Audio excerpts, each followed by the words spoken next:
yàlla VSD jàngeen jëf ci seen fidélité yéen ñi nga xamante ne à chaque fois yéen safoo suñuy programme tey nag ñu def recevoir ku nga xamante ne rek bu ngeen gisee kanamam miin ngeen ko ci suñu ay antenne waaye itam miin ngeen ko ci ay chaînes yu bëri yu nekk ci même réew lu ko waral nag moo di saa su ne rek mu ngi àttu jëmale ci réew yeeg ndaw yi ngeen ñu xool rek naka la ñuy fexe ba gën a mën a sàmm plutôt li nga xamante ni moom mooy suñu ay valeur kooku nag du kenn ku dul Mame Makhtar di njiital ONG bi di Jamra Mame Makhtar kilifa gi ñu ngi lay nuyu di am mbégte di la recevoir ci plateau bi nga xamante ni moom macha allah min nga fi.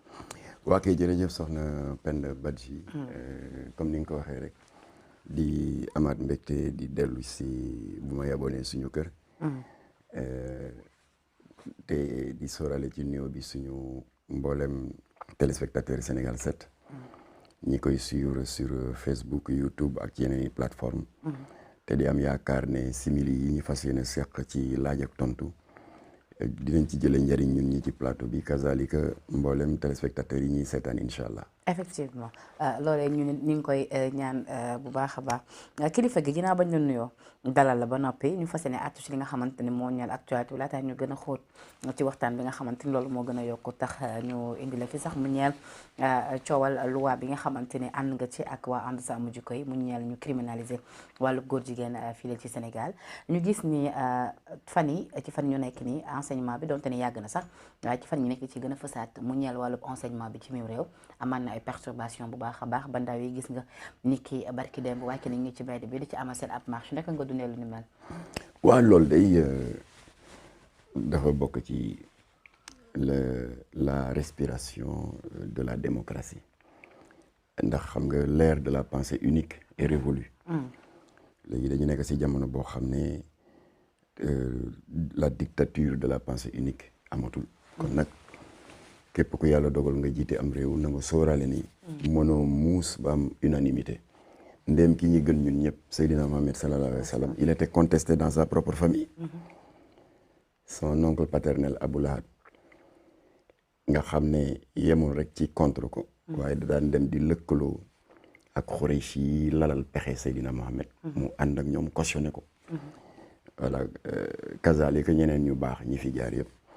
alors kon nag Macky Sall na xam ne mënu fee am unanimité te ñi ko yàlla dénk mu njaboote leen war na leen may nopp rawatina secteur bu sensible bu mel ni éducation ndax éducation bu baaxee rek avenir u réew mi yëpp daal di sowe le défunt président Abdoulaye Wade am na baat bu mu daan utiliser da doon wax naan dis-moi quelle jeunesse tu as je te dirai quel peuple tu seras. voilà kon nag ñun ñi ngi ñaan président Abdoulaye Wade moom ku fonkoon ndaw yi la surtout ci wàllu jàngale. waaw ñun ñi ngi ñaan d'ailleurs moom moo fi jëkk def la généralisation des bourses. keroog fekk na ma salle de banquet bi muy jël boobu décision. ndax dafa ne woon li fi daan am ci jamono les 40 ans du règne socialiste c'est illégal c'est inhumain. que ci benn université ñi mën a favoriser doomu borom barke di défavoriser doomu baadoolo. c'est pas normal que balaa nga am bourse say waajur di yéeg wàcc dox ba tàllal làmmiñ et que pendant ce temps am na ñoo xam ne dañu xamul sax fu ñu koy jooytoo wax balaa ñooy am bourse. kon na inégalité boobu ni mu ko réglé mooy dafa jëkk dogal la généralisation des bourses ba taxoon na boo duggee université nga gëmm nga xuus étudiant boo teg loxo rek soit il est boursier wala bénéficiaire d'une aide scolaire. voilà kon nag loolu la ñuy ñaan nguuru Macky Sall na farataal waxtaan ndax syndicat yi jóguñu rek di casse et tout ça. parce que accord ñu si ñëwoon depuis 2014 ñoom nee nañu ba tey kenn sàmmawul ak boobu voilà ci loolu laa jëmoon sax. bu muy yem ci farataal waxtaan rek waaye na si jiital sàmmonte kaddu état vis-à-vis des acteurs sociaux. parce que xel mënul nangu nga signanteeg ñoom nga xaatimante ak ñoom ay protocole nangami at léegi ñu dégg leen ñun ñaxtu ku leen dégg ñuy ñaxtu da nga naan waaye ñii lu ñuy laajati bëgg leen a condamné déedéet déglu leen bu baax ñoom il demande l'application des accords et des protocoles yi nga xam ne jotoon nañ ko xaatim voilà loolu daal la ñuy ñaan kon ñu ngi ñaan les différents acteurs syndicats état ñu toog autour d'une table waxtaan xool ni ñu mën a def balaa ñuy poser de nouvelles revendications xool ni ñu mën def ba lii nga xam ne juboo amoon na ci ba ñu xaatim kayit ñu war ko appliquer. xeex boobu moom seen loxo ngi ci wala yéen waa Jamra. waa xam nga yàlla dogal na dëkk bi y a des différentes structures ku ci ne ak fi la yàlla affecté. te ñi yore mbirum njàngale mi Jamra bari na ci ay xarit lool. te am na ci ñoo xam ne sax jot nañu liggéey ak ñoom ku ci mel ni Dame Mbodj bu Cusems. En décembre 2020 ñun ñoo àndoon rajaxee plateau yëpp pour dénoncer le complot homosexuel bi fi UNESCO bëggoon dugal. voilà kon nag ñoom ay des patriotes. surtout waa G7 ndax ni leen UNESCO bëggoon a dugal ci pax lors du séminaire de Saly. parce que jamono boobu lañ fi bëggoon a dugal le fameux module dans le système éducatif pour jàngal xale yi d'abord dès la maternelle benn système d'éducation sexuelle ndax wax dëgg yàlla maternelle xale bu am 5 ans luy yoonam ci liy xew ci néegu sëy ak tamit le module suivant au niveau du niveau primaire et secondaire.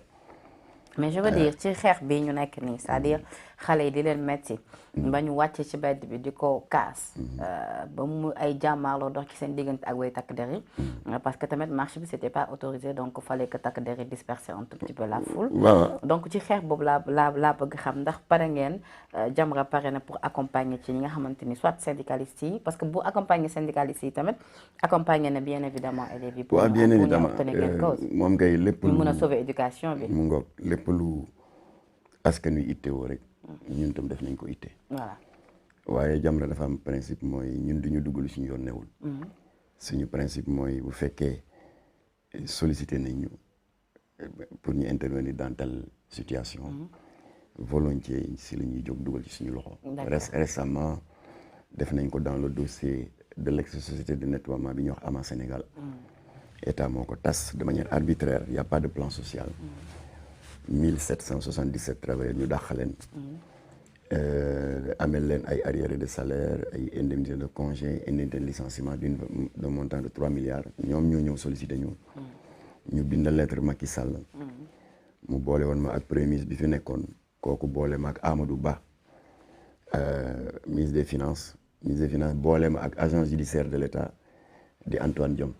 ba yàlla dogal na état bi fayul 3 milliards yi d'un coup waaye signante nañu këyit pour ñu di ko fay par échéance donc jotagum nañu ñetti chèque bu 130 millions ça fait 490 millions.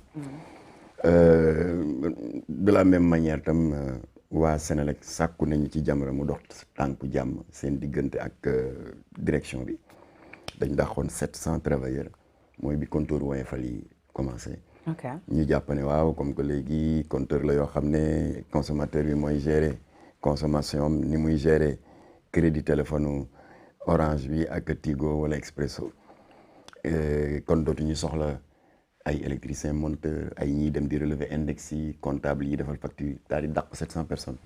waaye nag ils étaient allés trop vite en besogne parce que soxla waatoon nañu ay nit waaye di jaar ci suuf di recruter xale yi ñëw ci Jamra jàmbat loolu ñu ñaan audience Makhtar Cissé wan ko l'article 10 de la convention collective qui dit que en cas de compression d'effectifs ou de suppression d'emplois bu société bi sentir le besoin de renforcer ses effectifs la priorité doit être donnée à ceux qui étaient là. D'accord. Voilà waxtaan nañu nag ba sur les 700. Sénégal jël na ndànk-ndànk ba ñu ngi ci 528 travailleurs hommes et femmes qui ont retrouvé leur poste après être resté 35 mois sans salaire voilà. macha allah am na solo mais man moom bëgg naa nag combat xale yi nag kilifa ngeen dugal seen loxo. ñii moom wóor leen sax xaar ñu wóor leen ci parce que mbirum njàngale gi moom dafa am solo du dëgg. ngir suñu ëllëgu réew ñu mën a am ay ndaw yu nga xamante ni dinañ ko mën a assurer bu baax a baax donc je rappelle que vous suivez votre émission Sénégal à la veille dañu fi recevoir ki nga xamante ni moom moo di